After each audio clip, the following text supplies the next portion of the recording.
दो संत आपस में झगड़ रहे हैं। एक संत दिन रात बैठकर भगवान का भजन करता है, वो कहता है बड़ा मैं हूं। दूसरा संत भोजन बनाकर भगवान को भोग लगाता है, भोग लगाकर जो थाली वापस आती है उसको खा जाता है, भोजन कर लिया। सवेरे भी ऐसे ही करता है, शाम को भी ऐसे ही करता है, और जितना समय मिलता है भगवान की भक्ति करता है और भोजन बनाया, भगवान को भोग लगाया और खाया।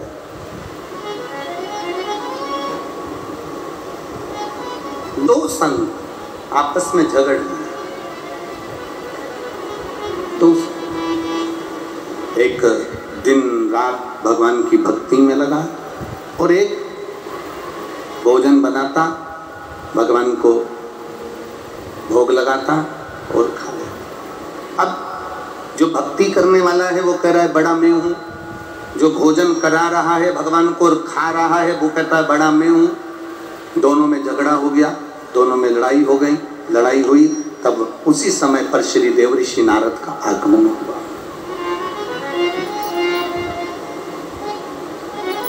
संतों के विवाद को कौन समाप्त कर सकता?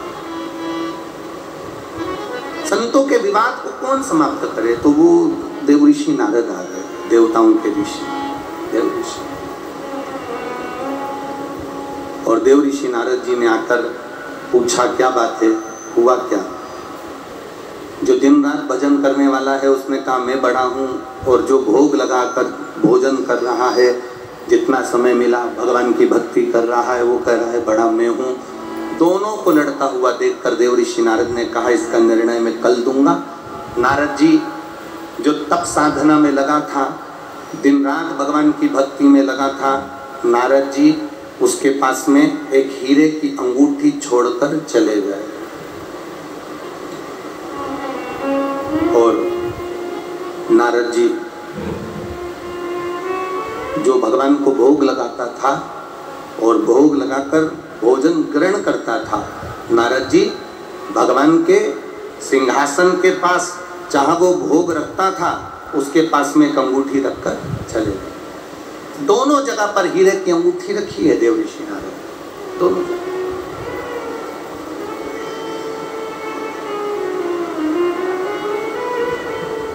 और दोनों जगह हीरे की अंगूठी रखकर देवऋषि नारद चले गए। समय आया, जैसे ही भक्ति करने वाले ने अपने नेत्र खोले, सामने हीरे की अंगूठी रखी थी, उसने हीरे की अंगूठी उठाकर अपने आसन के नीचे रख ली।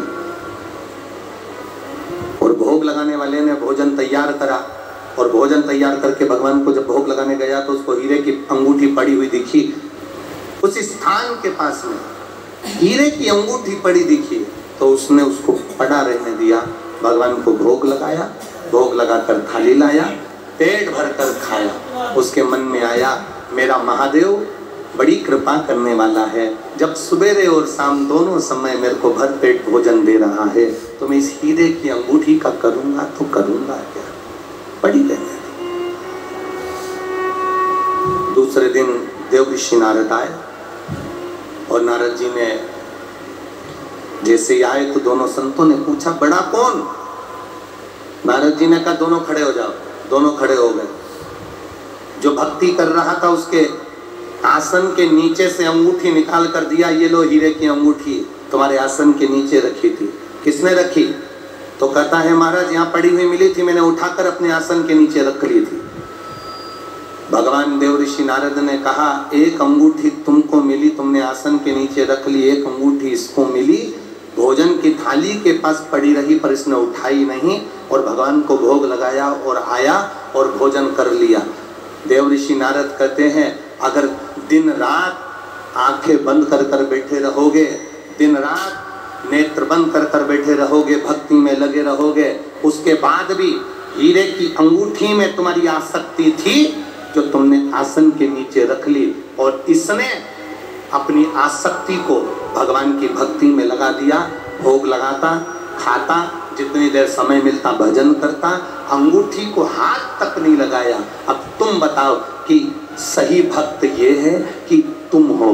तब जो दिन रात भजन में लगा था उसने चरण पकड़ लिए, अपने मित्र के मित्र। मैं समझता था कि मैं आंख बंद करके बैठा हूँ कि भगवान मुझे मिल जाएगा, मैं नेत्र बंद करके बैठा हूँ मुझे भगवान मिल जाएगा, मैंने चंदन का तिलक लगा लिया मुझे भगवान मिल जाएगा, मैंने बाल बढ़ा लिए मुझे भगवान मिल जाएगा, मैंने कपड़े चेंज कर लिए भगवान मिल जाएगा, मुझे वस्त्र चेंज कर लिए भगवान मिल जाएगा, मैंने अपना गाने का तरीका बदल लिया भगवान मिल जाएगा, आसन लगा के बैठ गया भगवान मिल जाएगा, माला पकड़ कर बैठ गया भगवान मिल जाएगा, गौमुखी लेकर बैठ गया भगवान मिल जाएगा, दिन रात मंदिर में जाकर बैठ गया भगवान मिल जाएगा, नदी के तट पर जाकर बैठ गया भगवान मिल जाएगा, भगवान तो कथा में जाकर बैठ गया भगवान मिल जाएगा। बहुत कठिन बात है भाई, तुम बैठ सब दूर जाओगे पर ये मन को परमात्मा तक पहुंचाना पड़ेगा, तब वो परमात्मा मिलता है। बैठने से परमात्मा नहीं मिलता, बैठने से नहीं मिलता। यहाँ लाखों लाखों लोग आते हैं, पुष्कर जी में कथा हुई लाखों भक्त पहुंचे, या अलवर में कथा चल रही है रोज